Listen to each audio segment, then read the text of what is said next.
Abandoned by her relatives, the widow inherited a forgotten ranch in the heart of the Arizona desert. However, when she went down to the dusty basement and discovered what lay hidden under the floorboards, her life took an irreversible turn. Tell us in the comments which city you're tuning in from. Give the video a like, and let's start the story. The relentless September sun beat down on the Copper Springs Cemetery.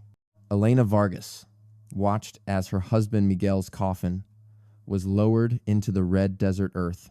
At barely 32 years old, she had just become a widow. The few funeral attendees, miners, and some neighbors left after Father Tomas finished the prayers. No one wanted to associate with the widow of a man who had died deep in debt. 3 days after the burial, the banker Cornelius Wade showed up at the door of her humble home. His smile did not reach his icy eyes. "Mrs. Vargas, I'm sorry for your loss, but we need to address the debts your late husband left behind." Elena felt the ground shake when Wade spread the papers out on the kitchen table. Miguel owed the bank $3,000, an impossible sum to pay. Her husband had worked in the copper mine until a cave-in crushed his lungs. He spent his last 6 months coughing up blood, unable to work, while the medical bills piled up like sand in a desert storm. "It's impossible," Elena murmured, looking at the papers with numbers dancing before her eyes. She thought Miguel would never have borrowed so much. "The documents are signed. Ma'am, you have 14 days to pay, or the bank will seize this property." After Wade's departure, Elena quickly went to Sheriff Tom Garrett's office.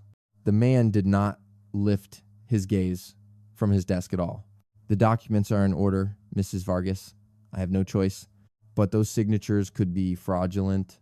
My husband could barely hold a utensil in his final days."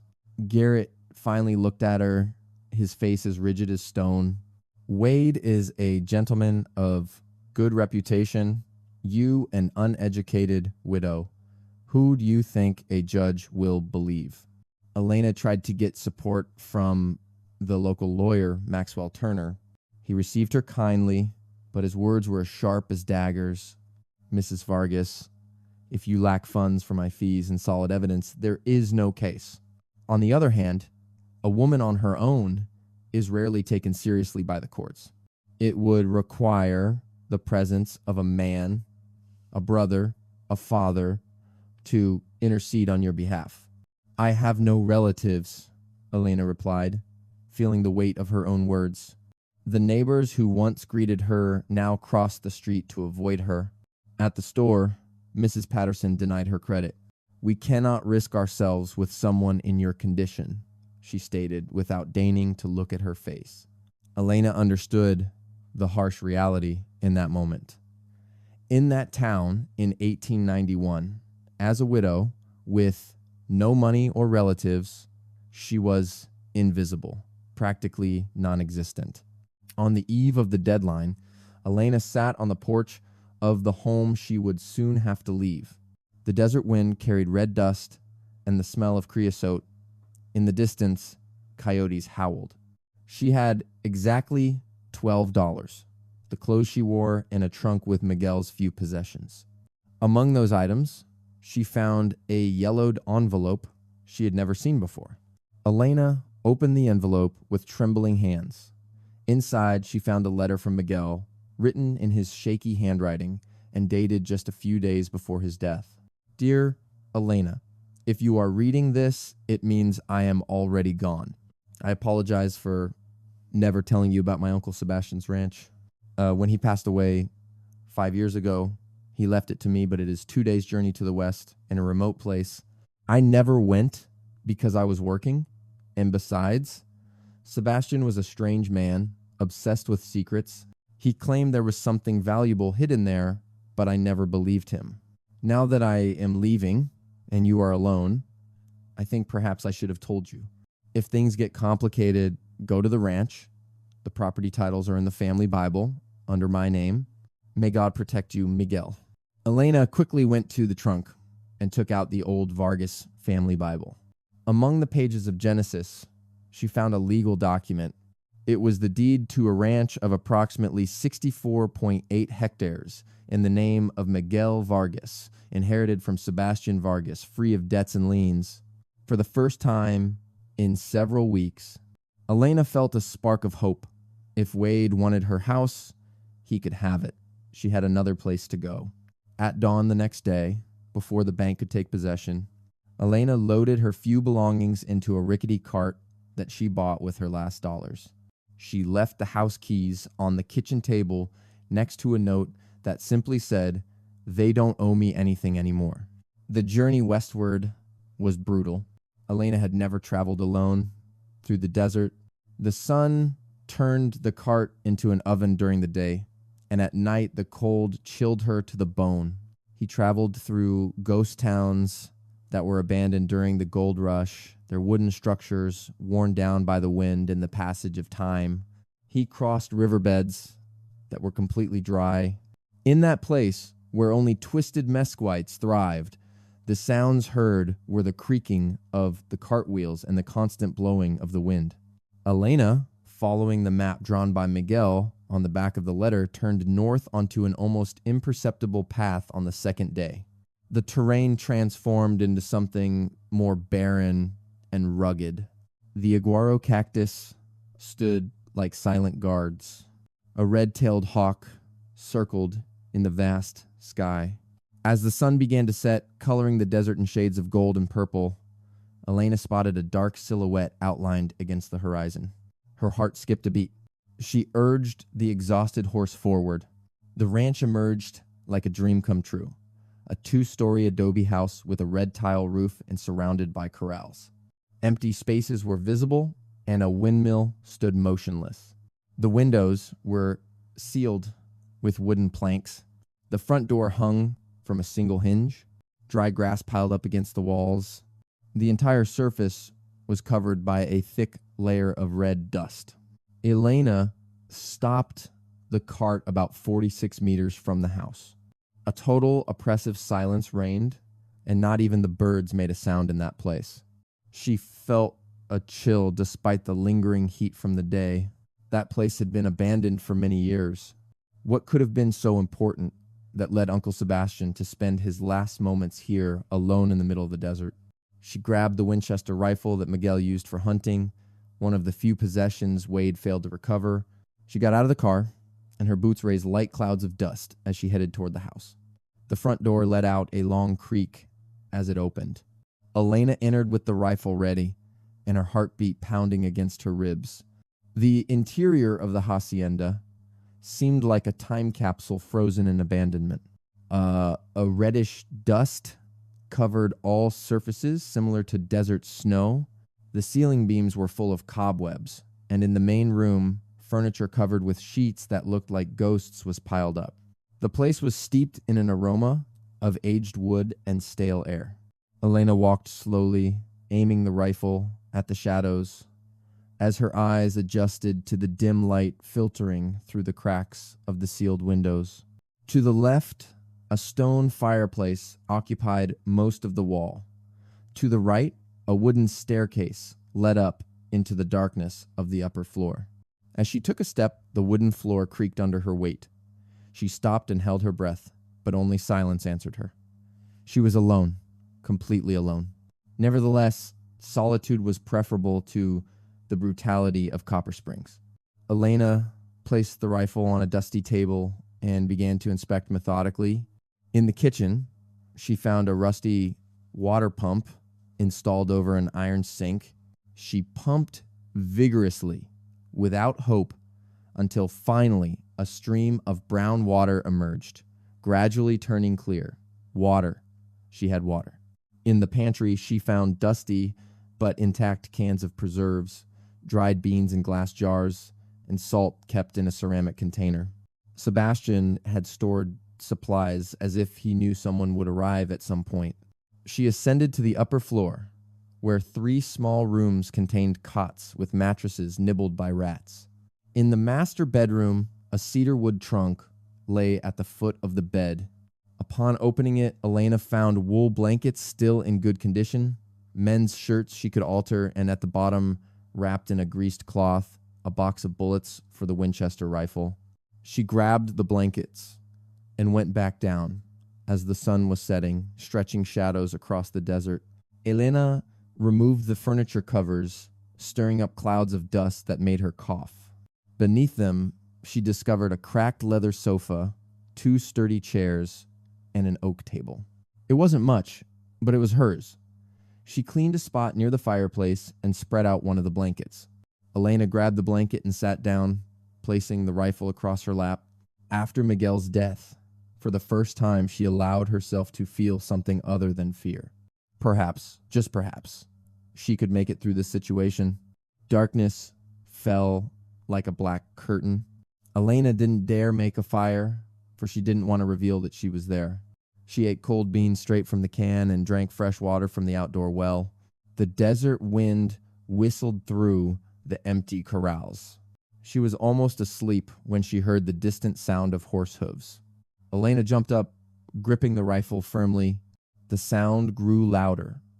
3 or maybe 4 horses were heading straight for the ranch. She ran to the front window and peered through a crack between the boards. Under the moonlight, she watched 4 riders slowly approaching, surveying the land. Upon reaching the yard, one of them pointed at Elena's cart. "Someone's here," a hoarse voice said. "How curious," another man replied, with a refined accent. "Sebastian Vargas has been dead for 5 years, and suddenly someone decides to visit him." The riders dismounted from their horses. Elena noticed the glint of the weapons they wore on their belts. Her breathing rate quickened. Running was impossible. She had nowhere to go. The desert would take her life before dawn. The individuals approached the entrance. Elena stepped back, rifle aimed at the door, the barrel trembling in her hands. "Stop right there." She shouted in a voice that she intended to sound firm but came out broken. The men stopped, and there was a brief silence. Then a laugh was heard. "It's a woman," one of them commented. "Ma'am," said the one with refined diction, "we are travelers seeking shelter for the night. We don't want any trouble." "Go away, Elena. The rifle is ready." The metallic noise echoed in the silence. "Come on, ma'am. Be reasonable." Elena aimed through a crack in the door and fired. The blast was deafening in that enclosed space. Outside, the men shouted and scattered. Elena heard profanities, the sound of frightened horses neighing. "This woman is crazy. Let's get out of here." "We will return," said the gentleman with refined diction, now in an icy tone. "This estate does not belong to you, no matter who you are." Elena waited, holding the still smoking rifle, until she heard the sound of the horse's trot fading away. Only then did she lower the rifle and collapse to the floor, shaken by an uncontrollable trembling. She had fired a weapon, intimidated men with death, committed acts that the Elena of a month ago would never have considered possible. However, she was still alive and did not intend to leave. The first rays of sunlight filtered through the cracks of the boarded-up windows, waking Elena from an uneasy sleep. All the muscles in her body ached from the terrifying ordeal and from having rested on the hard floor, but she was still alive. She got up and surveyed her situation from a renewed perspective. In order to survive in this place, she needed to transform these ruins into a defensible shelter. The word defensible echoed in her head. 2 months ago, she would have considered concepts like cozy or comfortable, but now she thought like someone anticipating new hardships. In the following days, Elena worked from dawn until dusk. She removed the boards from 2 windows to let in light and air, and fixed the front door using hinges she found in a shed. She cleaned out the hearth and lit a fire to cook food. She discovered a disused chicken coop behind the house and fixed it up enough to use as a storage shed. She improved her aim with the rifle by practicing with empty cans lined up on the fence. Initially, the recoil knocked her to the ground and the blast caused a ringing in her ears. Nevertheless, she practiced until she could hold the rifle without trembling and hit a target at 45 meters. Miguel always protected her, making every decision and taking care of everything that required physical strength. Now, she protected herself. On the 5th day, while exploring the farthest shed, Elena found tools, hammers, saws, rusty nails, and also a rabbit trap. That night, she set the trap along a path where she had observed recent tracks. The next morning, she caught her first dinner hunted by herself. With trembling hands, she skinned and cooked the rabbit, remembering how her mother had done it years before. The meat was tough, but nutritious. A week after her arrival, Elena felt confident enough to explore the ranch more systematically. The main hall had solid adobe walls and wooden beams. Although old, they were in good condition, but something caught her attention. The space looked smaller from the inside than from the outside. She measured the room by paces, then went out and measured the outside. Almost 3 meters were missing. Elena went back inside, her heart racing, and began tapping the walls while listening. Most sounded solid, but on the back wall near the fireplace, the sound changed, becoming more hollow and echoing. With trembling hands, she slid her fingers along the crevices between the adobes and in one section noticed it gave way a little. She pushed harder, and an entire section of the wall swung on hidden hinges, revealing a secret door. Behind it was a small room, windowless, with a single desk and a chair. On the desk, dusty but safe from the air, lay a metal box, and next to it a pile of leather-bound books. Elena lit a candle and entered the secret space. With trembling hands, she opened the metal box and inside found meticulously preserved documents, property titles, hand-drawn maps, and letters. He grabbed the first leather-bound volume. It was a diary. The initial entry was dated 1878. My name is Sebastian Vargas, and here I will record the greatest injustice I have ever seen. 15 years ago, I arrived in this region seeking legitimate land to cultivate. I discovered this valley and occupied it legally, but now the man who calls himself Don Arturo Mendoza has decided that all the lands from this point to the mountain ranges belong to him. He sent his henchmen to threaten me, to burn my stables, and to poison my livestock. The sheriff is bought. The magistrate signs off on everything Mendoza presents. There is no justice for people like me. Elena flipped through the pages with ever-growing horror. Sebastian recorded in detail every abuse, every threat, and every act of violence. He recounted how Mendoza used false documents to seize lands from small ranchers. He told how his henchmen convinced people to sell for pennies, and how those who opposed simply vanished. An entry from the year 1880 forced Elena to pause. Now, Mendoza is the owner of the bank in Copper Springs.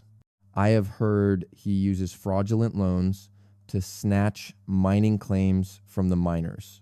He stamps his signature on papers in the names of people who never requested them and then forecloses when they cannot pay debts they never incurred. It is an impeccable scheme of legalized plunder. Elena felt the air escape from her lungs. Copper Springs, the banking institution, the fraudulent loans. Cornelius Wade was working for someone else.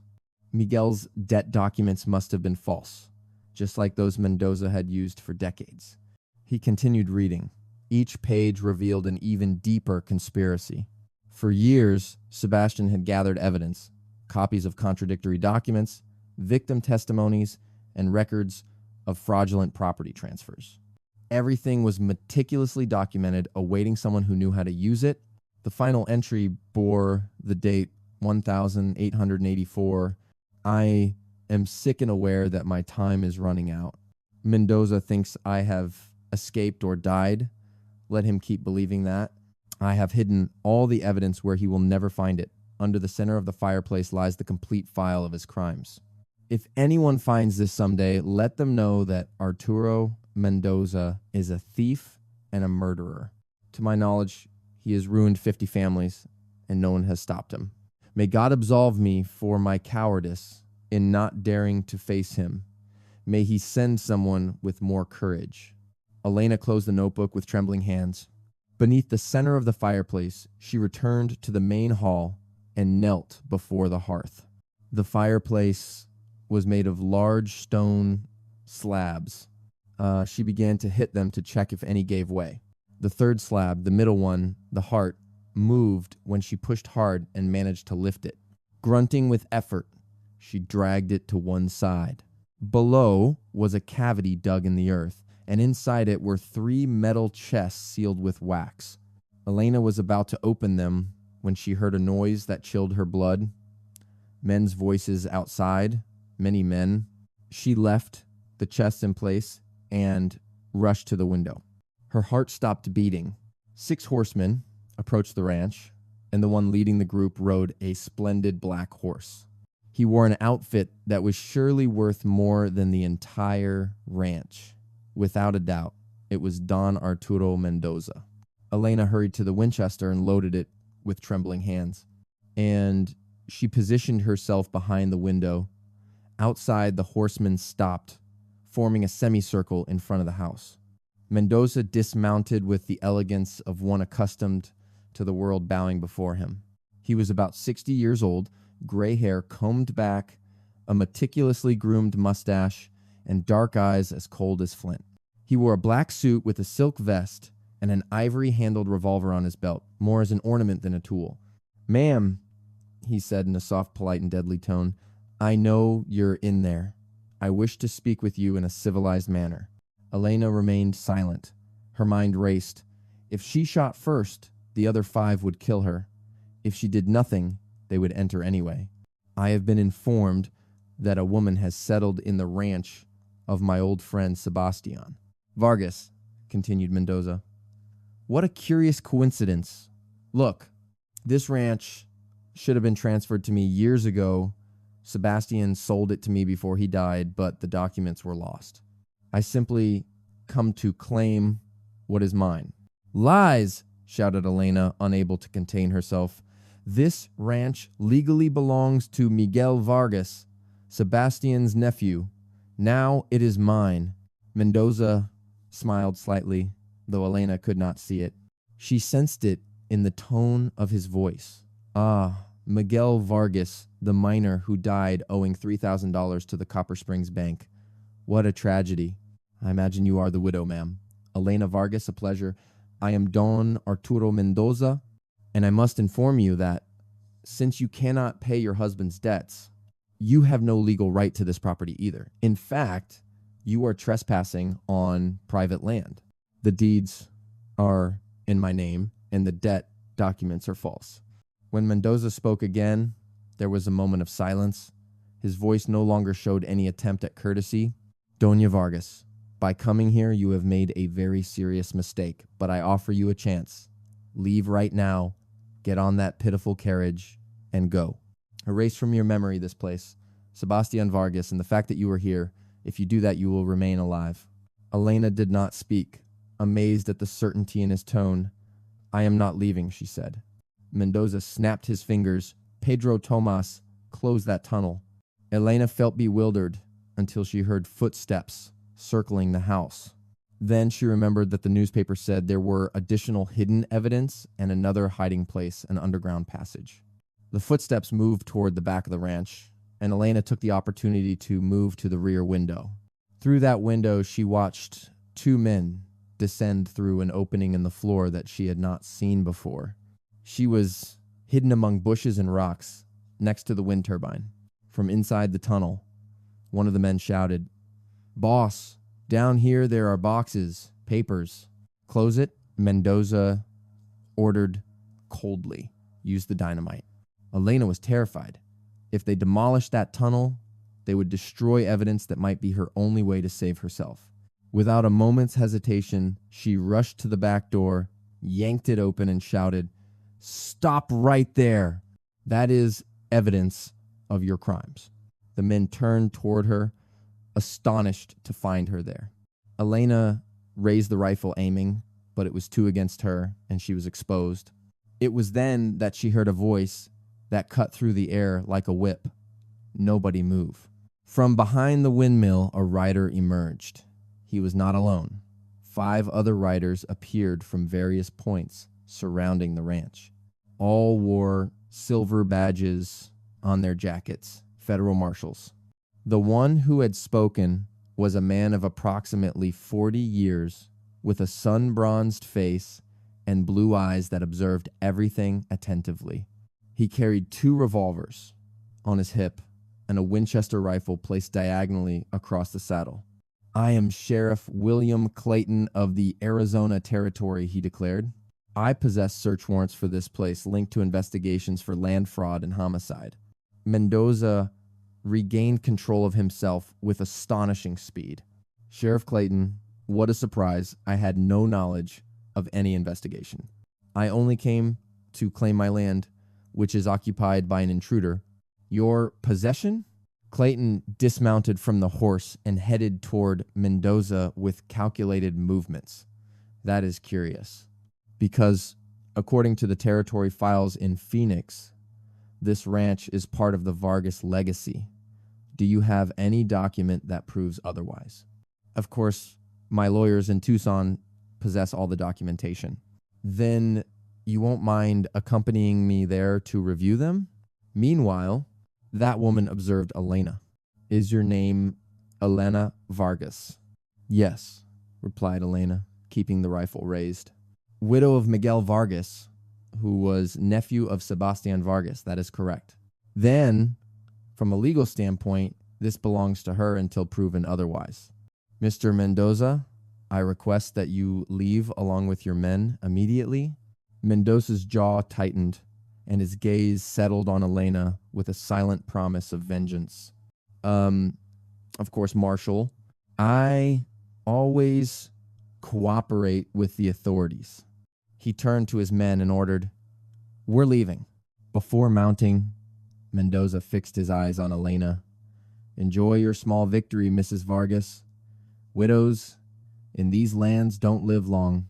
The riders left, raising a reddish dust cloud. Only when they vanished over the horizon did Elena lower the rifle.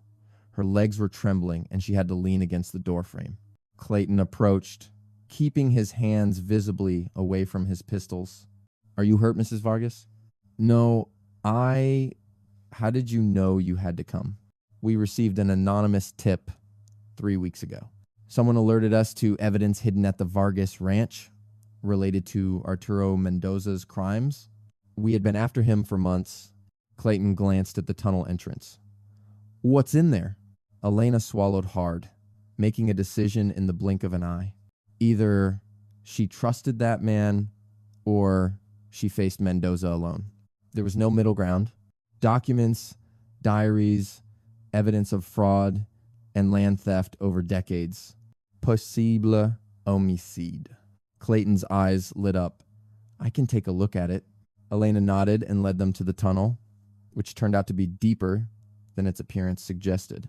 A wooden staircase descended about 4.6 meters underground, leading to a chamber carved into solid rock. In that place, 20 wooden boxes were arranged against the walls. Clayton opened the first box, which contained meticulously organized documents. There were inconsistent deeds, contracts signed by people who had died years before the dates indicated, and maps showing impossible land transfers. "My God," murmured one of the marshals. "This is enough to lock Mendoza away for life." Clayton finished and looked at Elena with admiration. "Mrs. Vargas, how did you discover all this?" "Sebastian Vargas's diary," explained Elena. "He knew about Mendoza's actions, he recorded everything, and I believe Mendoza also murdered my husband. The debt documents the bank used to strip me of my house are forged, just like those it used with dozens of other families." Clayton nodded slowly and commented, "We need your testimony. All of this must be cataloged, verified, and taken before a grand jury. Are you willing to do that?" Elena reflected on Mendoza's threats, the power of that man, and the price Sebastian paid for confronting him. Then she remembered Miguel dying in agony while his fraudulent debts piled up. She thought of the 50 families Sebastian had mentioned, all ruined and without justice. "Yes," she replied. "I will testify." An old man appeared behind one of the marshals. Elena had not seen him before. He was slender, about 60 years old, with scars that crossed his face. "Ma'am," he said with a trembling voice, "my name is Roberto Chavez. 20 years ago, Mendoza murdered my family and seized our ranch. I was the only one who managed to escape. I've spent my whole life waiting for that demon to fall." Elena felt tears burning in her eyes. She wasn't alone. She never had been, because there were other survivors, other witnesses. "Then we'll see him fall together," he stated. The following days turned the abandoned ranch into the epicenter of a federal investigation. The marshals carefully cataloged every document found in the tunnel. Clayton posted armed guards around the property. Elena showed them everything she had discovered, including Sebastian's diaries. But when Clayton tried to present the evidence to the county judge in Copper Springs, the magistrate named Horace Blackwell refused even to examine the papers. "Marshal, these are unfounded accusations against an irreproachable citizen," declared Blackwell, without even glancing at the documents. "I will not act without solid evidence." "There are 20 boxes of solid evidence," replied Clayton, his patience clearly at its limit, brought by a hysterical woman who trespassed on private property. "Are there any reliable male witnesses? Where are the businessmen to back up these ridiculous accusations?" Elena, who had insisted on accompanying Clayton, felt anger boiling in her chest. "I am a credible witness. My husband was murdered by Mendoza's corrupt system." Blackwell looked at her with barely concealed contempt. "Ma'am, you are an uneducated widow who clearly does not understand complex legal matters.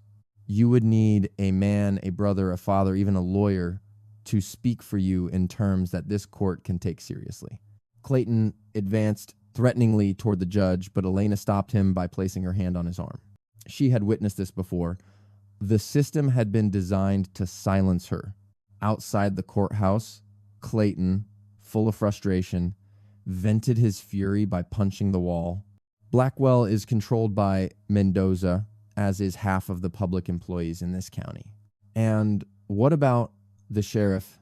inquired Elena, even though she already knew the answer. "Tom Garrett has been in Mendoza's service for 20 years. Don't count on getting any help from him." Roberto Chavez, who had followed them there, spat on the dust of the ground. "We must get to Phoenix, to the Court of Territorial Jurisdiction.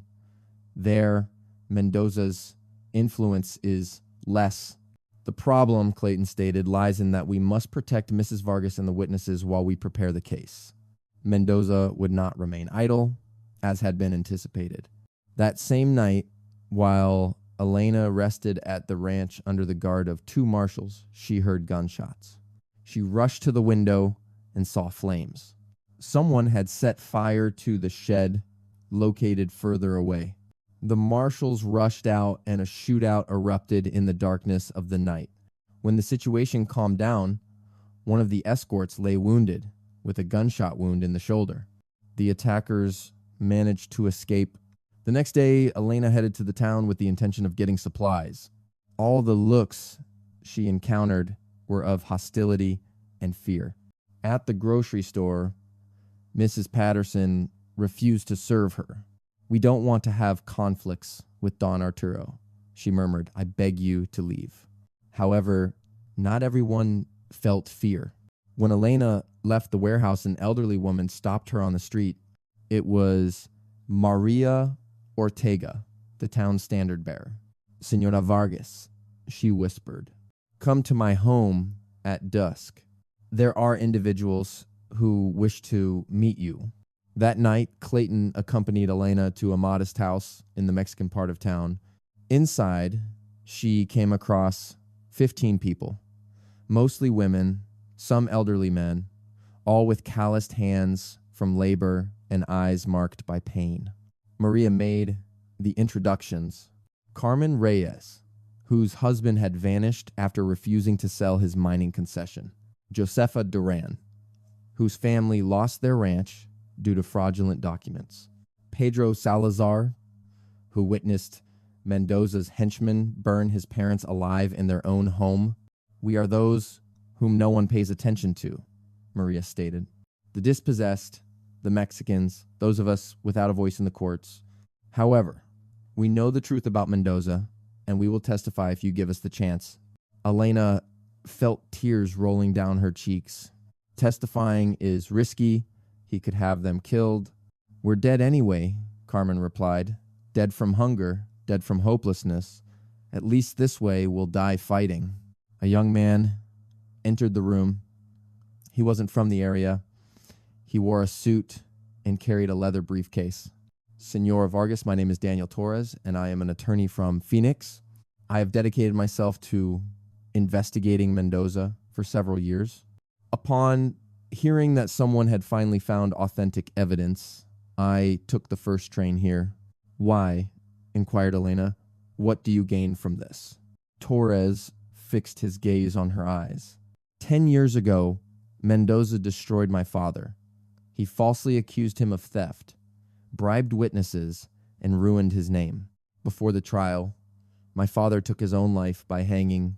I have waited 10 years for the chance to take revenge, not in the shadows with brutality, but in a court under the protection of the law. Elena offered her hand. In that case, let's work together. In the following days, Torres and Clayton aligned their actions.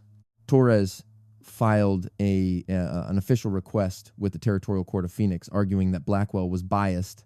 Additionally, he asked for the case to be moved to federal jurisdiction. Meanwhile, Mendoza intensified his attacks. 3 other attempted arsons were recorded, and potential witnesses were visited at night by armed individuals. Pedro Salazar was attacked with such violence that he needed an entire week to be able to walk again. Elena began to question herself. Was it worth it? How many more victims would there be? Affected by her determination to find justice, the answer came one night when Maria Ortega arrived at the ranch, bruised and bloodied. They came to my home, she said, trembling, and warned me that if I didn't retract my statement, they would burn the house down with my grandchildren inside. Elena embraced her as the woman wept inconsolably. Maria, if you wish to retract your statement, I understand. I am in no position to ask you to put your family in danger. Maria pulled away, angrily wiping away her tears. No, I'm not retiring. My grandchildren deserve a world where men like Mendoza do not threaten without punishment. I will testify even if it's the last thing I do. That determination spread, but each attack by Mendoza seemed to reinforce the resolve of his victims rather than break it. 30 people offered themselves as witnesses, and Torres began to build a case impossible to ignore. Then came the impact that nearly ruined everything. Roberto Chavez, the survivor who waited 2 decades for justice, was found dead in his room. Officially, it was a heart attack, but the coded note he left for Clayton only said, "Poison, avenge me." Roberto's funeral marked a turning point. Elena watched the cheap coffin and felt absolute fury. That man had managed to survive 20 years only to die when justice seemed within reach. She didn't say it in a whisper. I will not let his death be in vain. Clayton placed a hand on her shoulder. The territorial judge approved the request, and the trial will be held in Phoenix in 3 weeks. Mendoza doesn't have the same control there. We have a real chance. And if he kills us before we reach Phoenix, that is why we leave at dawn tomorrow.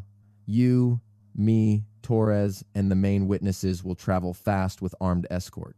Elena contemplated the horizon where the sun was setting over the desert. Somewhere far away, Mendoza would be planning his next move. But she was also plotting plans, and for the first time since it all began, Elena did not feel like a victim fleeing. She saw herself as a woman moving toward the justice that had been denied to her for too long. The convoy departed before dawn. 3 carriages, 12 armed riders, and a load of 20 boxes containing decades of documented crimes. Elena traveled in the middle carriage with Clayton and Torres. The witnesses, Maria, Carmen, Josefa, and 7 others were distributed among the other vehicles. The journey to Phoenix would take 4 days, crossing high-risk areas. Mendoza was aware of his destiny and would have time to set a trap. It wasn't long. On the second day, while crossing a narrow mountain pass, rocks began to fall from above. That was no accidental landslide. Someone was throwing them on purpose. "It's an ambush!" exclaimed Clayton, as the marshals set up a perimeter and bullets began to rain from the upper rocks. Elena threw herself to the floor of the carriage, shielding Maria, who was with her, and shouts reached her ears from outside. Gunshots, the panicked neighing of horses, the exchange of fire lasted a quarter of an hour that felt like an eternity. When it finally ended, 2 marshals were wounded and a horse had been killed. The attackers had fled, but their warning was explicit. They would not arrive alive in Phoenix. They found those inscriptions carved into a stone. That night, set up in a circular defensive formation, Torres obsessively inspected the papers, confirming that none had been damaged during the assault. Elena watched him, this young scholar who was risking everything to avenge his father's death. "Do you ever hesitate?" Elena inquired. "Do you ever think that maybe it's not worth it?" Torres looked up, his eyes tired but resolute. "Every day," he replied, "but then I remember that my father was an honorable man, destroyed by lies. If I don't defend his memory, who will? If I don't confront Mendoza now, how many others will suffer the same as us? You could lose your career, your reputation, and even your life. I've already lost my father. Everything else is secondary." Elena understood that resolve. She too had sacrificed everything. And in that void, she discovered something she never knew she had, the ability to stand up and fight. When the third night arrived, Maria sat down next to Elena, close to the fire. "She feels fear," said the older woman. "It wasn't a question." "I'm terrified," confessed Elena. "Every time I close my eyes, I see Mendoza pointing at me or you dying because of me." "It's not your fault," said Maria. "It's Mendoza's doing. You only gave us the opportunity to do something we should have done years ago. And if we fail, and if the jury doesn't trust us, and if..." Maria cut her off with a bitter laugh. "My child, we have already lost. We lost long ago when that man took our homes, our families, our honor," she said, pointing to the wagons full of evidence. "It's not about risking what we have, but about trying to recover what was taken from us. Win or be defeated, at least we will die with the certainty of having fought." Those words echoed in Elena. She was right. Since Miguel's death, fear had dominated her. Fear of poverty, fear of rejection, fear of aggression, but there was something worse than fear: surrender. On the 4th day, they arrived in Phoenix, exhausted, anxious, but alive. The city was larger than anything Elena had ever seen. Buildings 2 and 3 stories high, paved roads, streetcars pulled by horses. The scent of urban society replaced the perfume of the desert. Torres led the group directly to the territorial courthouse, an imposing building of red brick and white columns. At that place, they were received by the general prosecutor, Thomas Morrison, a man of about 50 years old, with gray hair and a penetrating gaze.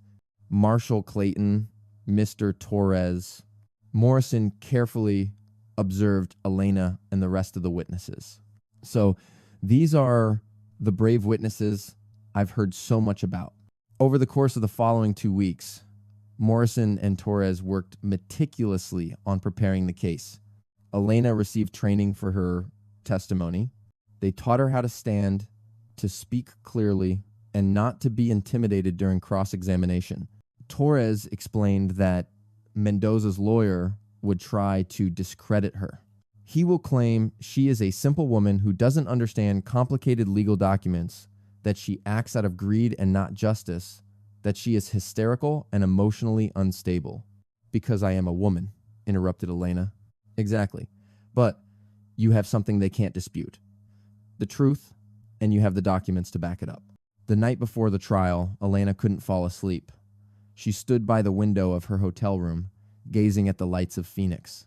She remembered Miguel, Sebastian, Roberto, and all the lives ruined by the greed of a single man. The next day, that man would be before her in court, and she would have the chance to look him in the eyes and tell the truth. If the system worked correctly, the truth would be enough. Otherwise, at least she would have fought the battle. A soft knock on the door startled her. It was Maria, who also couldn't sleep.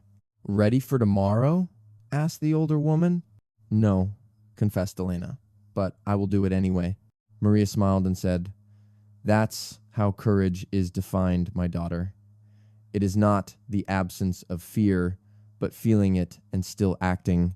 They remained seated, without uttering a word.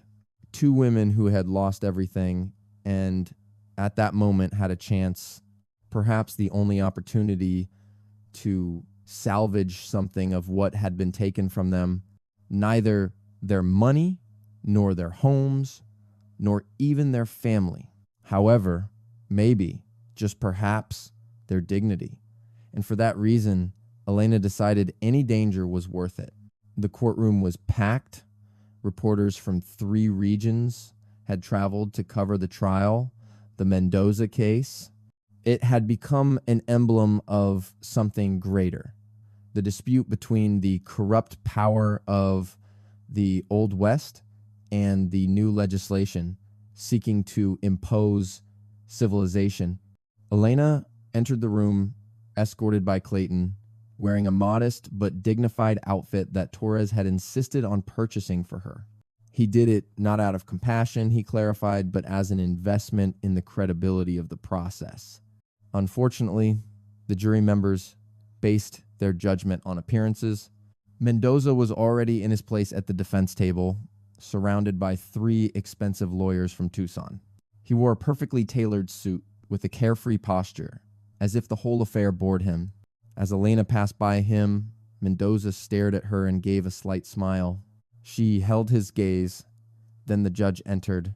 The Honorable Marcus Fitzgerald, a 60-year-old man, known for being inflexible but upright, took his seat, struck his gavel, and began the trial. Prosecutor Morrison opened the proceedings with an indictment that summarized decades of crimes: real estate fraud, forged documents, extortion, and perhaps homicide. Next, he began to call witnesses to the stand. First, he called an expert in old documents who analyzed the property deeds found in the tunnel and certified that dozens of signatures were forged, some of them so crude that it was impossible to consider them genuine. Morrison asked if he could explain to the jury how he reached that conclusion. Of course, here we have a document that was supposedly signed by Thomas Blackwood in 1875. The document transferred his property to Mr. Mendoza, but the ink analysis reveals it was written with a pen manufactured in 1882. Furthermore, we have Blackwood's death certificate from 1870, 32 years before he supposedly signed this document. The room filled with murmurs, and the judge banged his gavel. Morrison presented one case after another: properties transferred by deceased men, contracts signed by people who could not read or write, impossible dates, witnesses who never existed. Mendoza's defense attorney, one Reginald Stone, made multiple attempts to object, but Fitzgerald overruled all his objections. The evidence was too overwhelming. Later, Morrison called the witnesses who were still alive. Carmen Reyes testified about the disappearance of her husband. Pedro Salazar recounted the murder of his parents, still bearing visible marks from the recent beatings they used to silence him. Maria Ortega told how she lost everything. Her voice trembled, but she did not break. "They warned me that if I didn't sign, I would lose my grandchildren." What would you do, members of the jury? Would you put your signature on documents you didn't understand to protect the children? Then it was Elena's turn, and Morrison patiently guided her through her story. The death of Miguel, the impossible debt, the discovery of the ranch, the tunnel with evidence, and Mendoza's attacks. Mrs. Vargas Morrison asked, "Why did you decide to testify knowing the risk you would face?" Elena took a deep breath. Because my husband died without justice. Because I saw the names of 50 ruined families in Sebastian's notebooks. Because if I don't speak now, who will raise their voice for them? Who will do it for the next victims? Stone, the defense lawyer, stood up for cross-examination. He was a robust man with a deep and powerful voice that filled the room. Mrs. Vargas, you are a simple person, aren't you? You lack formal education.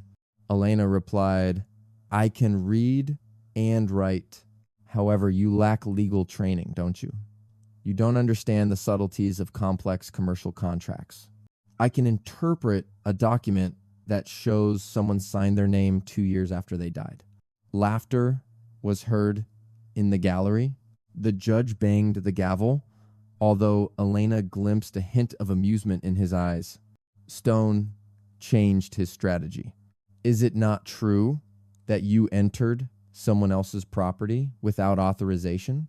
I possess the legal documents for the ranch I inherited from my husband, papers that, according to you, you conveniently found after the trespass. Is it not also very convenient that evidence against a wealthy man appeared just when you needed to excuse your trespass? Objection. Morrison intervened. That's an unfounded insinuation, sustained Fitzgerald replied.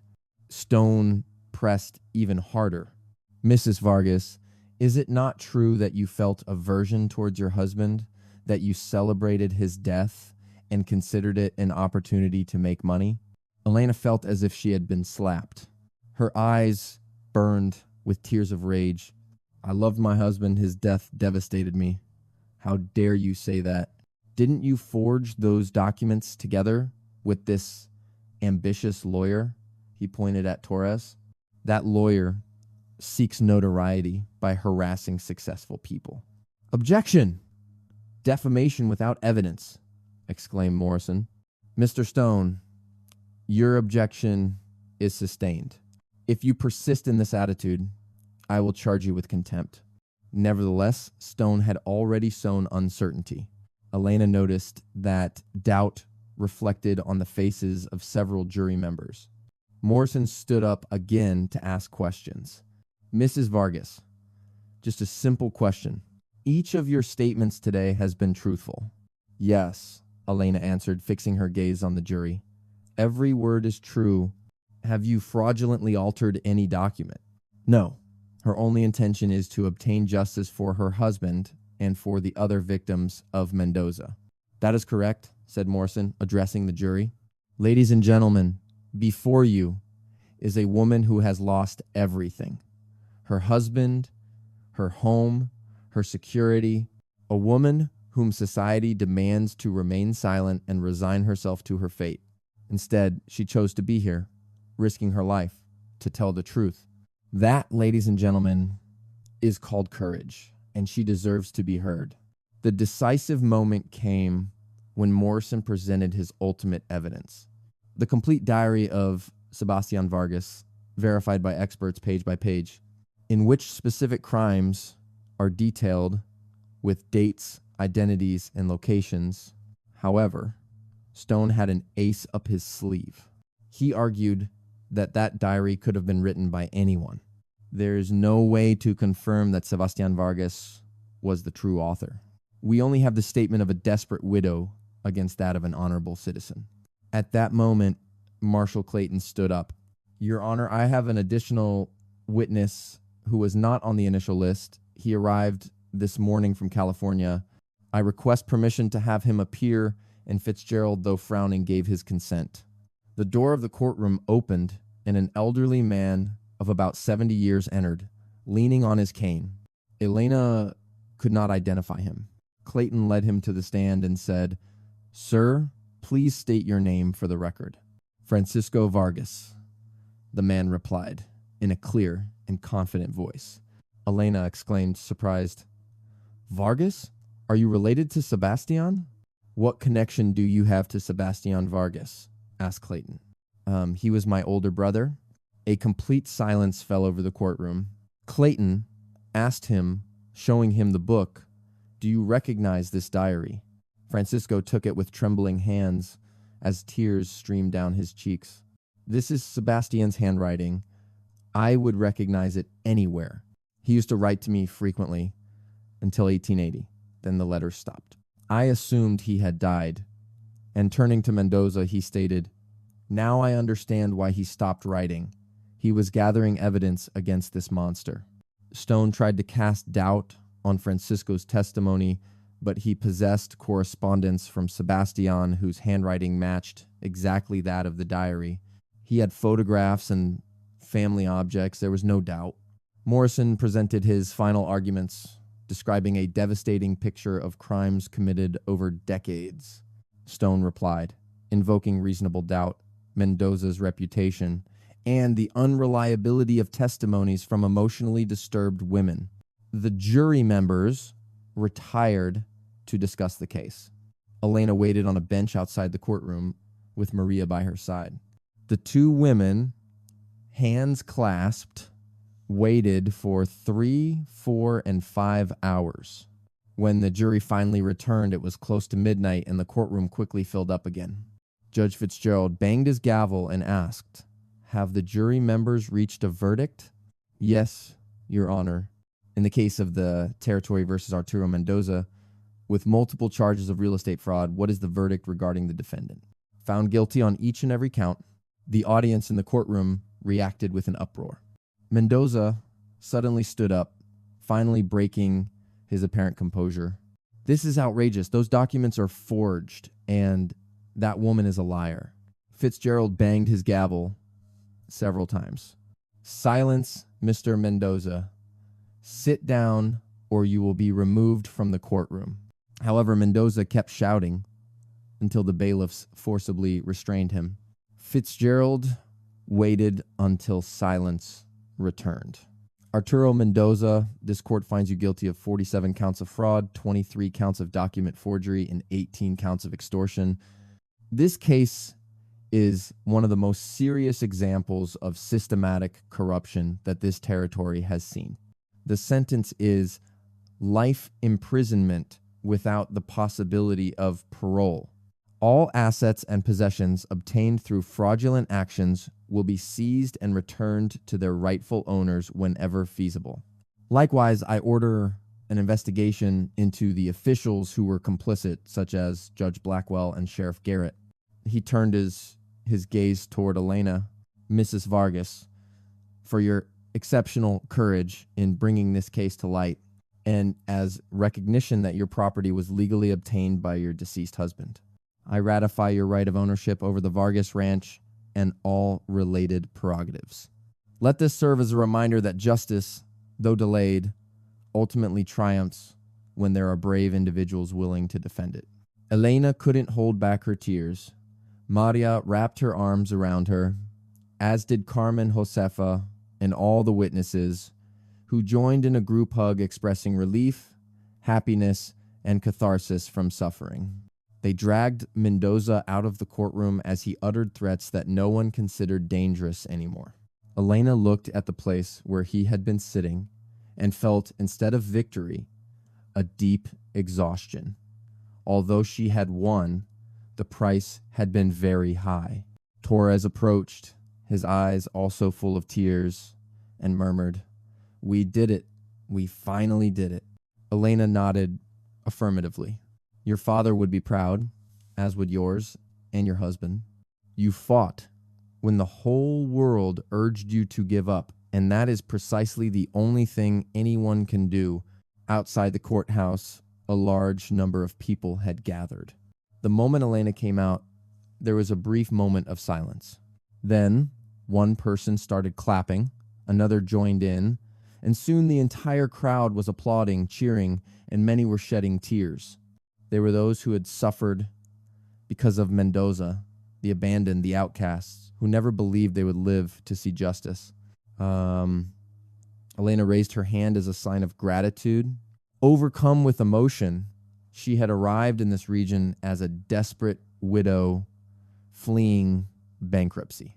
What was emerging was something different, a woman who discovered her voice and, by using it, transformed everything. Spring arrived in the Arizona desert with the gentleness of a promise fulfilled. The March rains turned the dry ground into a mosaic of wildflowers, golden poppies, purple lupines, reddish verbenas. The saguaro cacti bloomed with white, crown-shaped flowers. The air smelled of fresh creosote and damp soil. Elena stopped on the porch of the ranch, now her ranch, legally and without dispute, and contemplated the metamorphosis, not just of the land, but of everything in general. In the 6 months following the trial, the ranch was completely rebuilt. The restored corrals hold horses and cattle acquired with the funds confiscated from Mendoza that the court distributed among the victims. The windmill turned gently, drawing water into an irrigation system that nourished a budding orchard. The house was remodeled. New windows, repaired roof, walls painted white with blue trim. However, the most significant changes were not visible in the building. Elena hired 5 workers, all men whom Mendoza had exploited for years. She paid them fair wages and provided them with decent housing in restored cabins. Pedro Salazar served as foreman, a man who had gone from being an abused victim to an admired leader. Sebastian's hidden passage had been transformed into a secure storage room. However, one section remained as a reminder, and the walls displayed the names of all the families recorded in the journals, 53 inches total. Elena ordered a plaque engraved so that we never forget and so that it never happens again. The mining operation indicated in Sebastian's plans was real, a small vein of good quality silver that generated moderate but steady profits. Elena managed it while complying with rigorous safety standards. A radical change in a region where miners' lives were worth less than the ore they extracted. However, what she was most proud of was not material wealth, but what she had achieved alongside the other women. Maria Ortega lived in a small house on the ranch, now too old to wash other people's clothes. At that time, she was collaborating with Elena on the management of a project called Refugio Esperanza. It was a cooperative for widows and destitute women, a space where they could train in different trades, apply for microcredits to start businesses, and receive legal advice. In the face of situations of dispossession or mistreatment, Carmen Reyes ran a school in the town for Mexican children who had previously been marginalized from the education system. Josefa Duran had founded a bakery that progressively hired other women.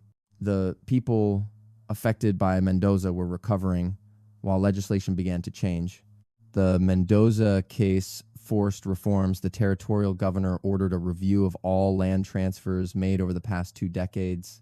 Dozens of false property documents were nullified.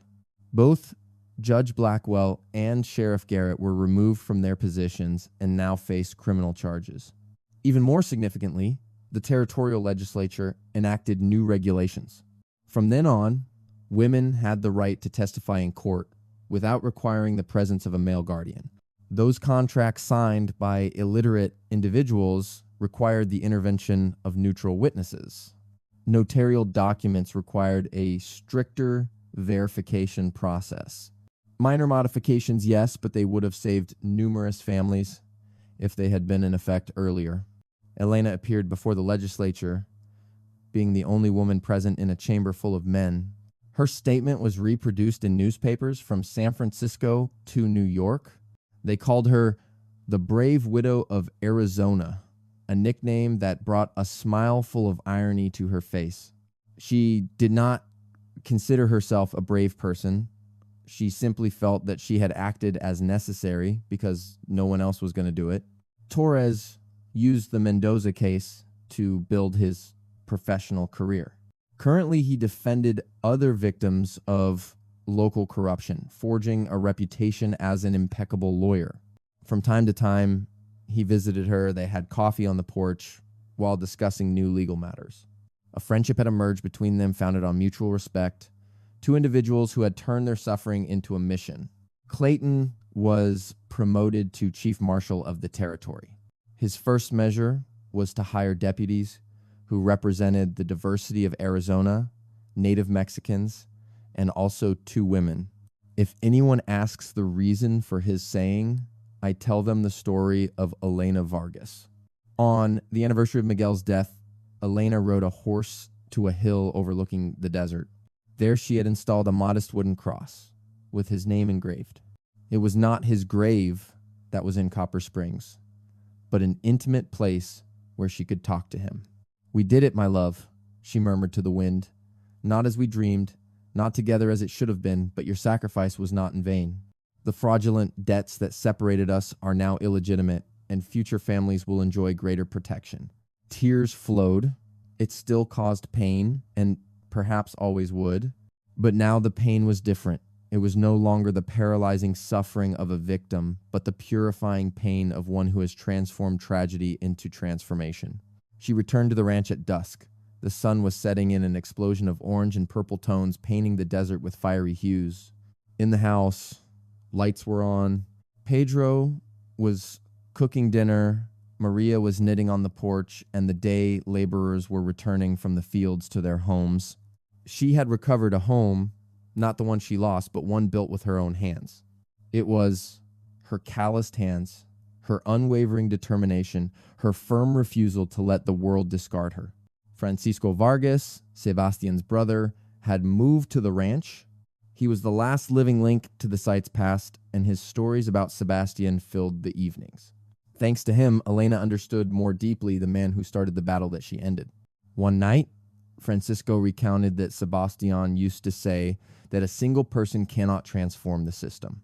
Nevertheless, an individual can refuse to be silenced, and that resistance, if firm and persistent enough, can motivate others. Over time, so many voices accumulate that the system becomes unable to ignore them.